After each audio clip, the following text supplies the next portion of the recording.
Namaskar. Welcome to another episode of Editorial. 142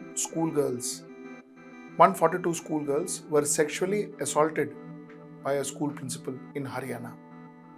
I'm going to talk about it and I'm going to talk a lot more. Let's get right into the show. 142 girls testified against 56-year-old man who happens to be their principal called Kartar Singh. 142 girls testified against this guy saying that he sexually assaulted them. In fact, according to the Deputy Commissioner of Police, the committee which conducted a primary inquiry has found him, that is Kartar Singh, the principal, prima facie guilty. The committee interacted with 390 girl students of class 9th, 10th, 11th, 12th. Out of these, 142 students have directly or indirectly confirmed some of the allegations leveled against the principal. This is what the Deputy Commissioner of Police said. So the Deputy Commissioner of Police says this has happened. Kartar Singh, 56-year-old principal of the school in Haryana, sexually assaulted 142 girls. You see, I'm not trying to preach utopia here, but there are psychopaths, there are beasts amongst us. There are beasts amongst us who would prey on young girls. There are beasts amongst us who would cause harm to girls, do crime against women. There are beasts amongst us. So I'm not going to say that let us have a utopian life where all these go away. But what I'm trying to say is there are a lot of things we can stop. What I'm trying to say is we are unable, or maybe we don't have the necessary will to stop crime against women and sexual assault against young girls. That's what gets my goat. You see, if the state is inactive, it is the inaction of the state, it is inaction of our political leaders that gets my goat, that makes me angry. According to Hindustan Times, on August 31st, 15 victims banded together to write a 5-page letter addressed to the most powerful officers in the country, the President, the Prime Minister, the Chief Justice of India and the Governor of Haryana and the State Education Minister. Despite of their letter, there was administrative delay, barely anything moved for 2 months, 60 days. Administrative inaction.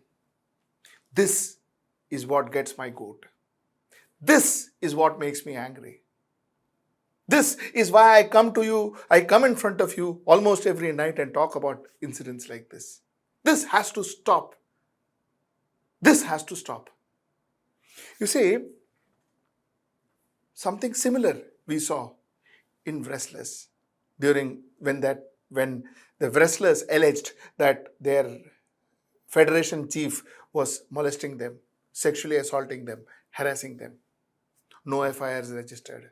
Nothing happened till those Olympians went to the road and protested. And still nothing has really happened, if you ask me. People like Ram Rahim Singh sent home. I say this again and again and again. Switch off my editorial if you don't want to see it. But I am going to continue to say this. I'm going to continue to say this. Bilkis Banu's rapists were left free. They were let free. This inaction of the state makes me wonder whether what are we doing? Are we allowing all this to happen? I have one more point to make today. When I sit in front of you and I say that, you see, things are not going to change if the political party in the center change. Things are not going to change anymore. Because the direction we have taken, that direction itself is wrong. It is only going to be bad to worse. When I say this in front of you, I make a little prayer inside me. I hope that what I'm saying doesn't come true. I hope and I pray that what I say doesn't come true. But you know what is the unfortunate thing? The unfortunate thing is incidents that are happening in our country is almost proving my point. It is almost proving my point. When Rahul Gandhi would go to colleges, meet girl children, talked to them. One felt good.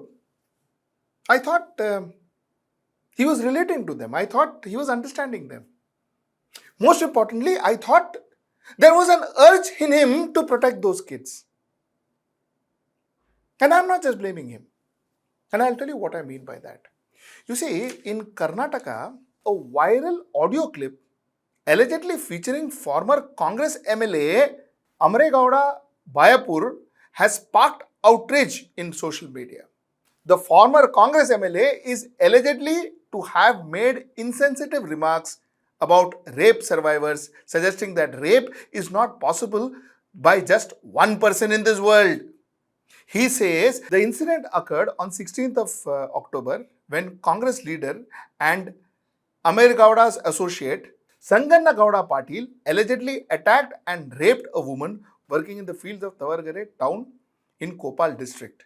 The survivor sought medical attention in Kopal district hospital and lodged a complaint in the police station October 18th. According to the report, the survivor's uncle reached out to Amregowda for assistance in seeking justice. A Congress MLA says that, you see, one person cannot rape, you at least require 3% to rape, as if he has done a PhD on it. And the person who is allegedly the rapist is also a Congress member. You see, the uncle of the victim went to this Amregowda because he was a former MLA and asked him, please help. And that is when the guy said this. My question is, what is the Karnataka government doing? You wanted to be different, right? You said, you criticize others, you criticize Brij Mohan Sharan Singh, and rightly so. Rightly so. But what are you doing? Why is this Amregowda not behind bars? Why is that rapist Patil not behind bars? What steps are you taking? Why aren't you protecting this girl? Why is her uncle going from pillar to post? It's your government, Congress. It is your government. Why is Rahul Gandhi not talking about it? Why is Priyanka Gandhi, who spoke about women power, not talking about this? See, it is not the question of a formality. It is not the question of a formality. It's a question of your principle. When Rahul Gandhi talks about it, what he establishes is that he and his party is zero tolerance as far as women, crime against women, rapes are concerned, sexual assaults and harassments are concerned. That proves a point. If Priyanka Gandhi talks about it, that proves a point that she stands by what she said when she talks about women power. When Kharge talks about it or the chief minister talks about it, it means that the party and the government, Karnataka government, is willing to do what it takes to protect the women in that particular state. Nobody spoke about it. I don't even think that this has been brought to Mr. Gandhi's attention. And if it has and he has not spoken, sad. Like I said, proves my point. There is one government who lets same Haryana state, lets a rapist, convicted rapist, not even an alleged rapist, convicted rapist to go and enjoy his birthday, go home and enjoy his birthday. And nothing happens. The same government, Bharatiya Janata Party government, which is ruling in Haryana, gives remission to Bilkis Banu rapists. Same government. And now Congress government. Before I end, I want to add one very important line which actually touched me. You see, Indira Jaisingh, the advocate for Bilkis Banu, had told the Supreme Court. She had told the Supreme Court that the judgment of this court will represent the conscience of our country. And she was so correct. It touched my soul. Because the way we treat our women and the outrage we show if our women are not treated well actually represents our conscience. And currently, with 142 kids getting sexually assaulted, wrestlers getting sexually assaulted, rapists going scot-free, this conscience doesn't look good. A society is known by the respect it gives to its women. A house is known by the respect the family gives to the women in the house. A house is known by that. You can find out whether the house is cultured or not cultured. If there is a wife beating man in that house is not cultured. They are human beings, but they are animals who are staying inside that house. The core sense of a developed, a core sense of a rational, progressive family, progressive society, progressive country is the amount of respect the country, the society, the family gives to the women of that family, that society, that country. The day you're seeing incident like this, and you see it more often, and you see it almost every time, that day, please mark it in your diary that your society is going down. Your social fabric is all over the place. All the achievements that we talk about is nothing, is worth nothing if we can't protect our girl child. It is worth nothing.